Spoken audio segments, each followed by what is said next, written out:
अस्सलाम वालेकुम प्यारे दोस्तों, माहिर जब की ईद आपको मुबारक हो। बिस्मिल्लाहिर्रहमानिर्रहीम। क़ौल अली अलैहिस्सलाम इय्याका वल खियाना। इमाम अली फरमाते हैं खियानत से परहेज करो।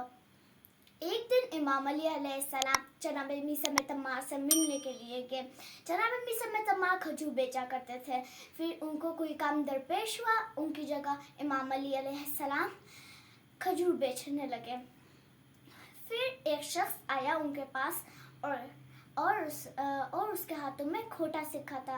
फिर उसने इमाम अली अलैहिस्सलाम से खजूरें मांगी। इमाम अली ने कुछ नहीं कहा और खजूरें दे दी, जबकि आपको पता था कि उसके हाथों में खोटा सिक्का था।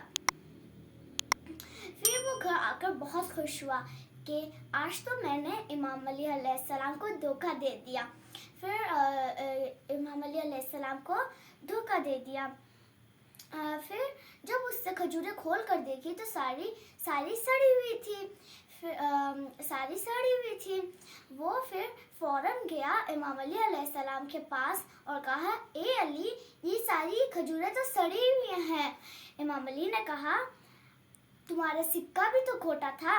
इस वाक़े से हमें पता चलता है कि हमें कभी भी खयानत नहीं करनी चाहिए। अगर हम खयानत करें तो हम खुद धोखा खा जाते हैं, लिहाजा खयानत कभी भी ना करें। खुदाफिज़ दोस्तों।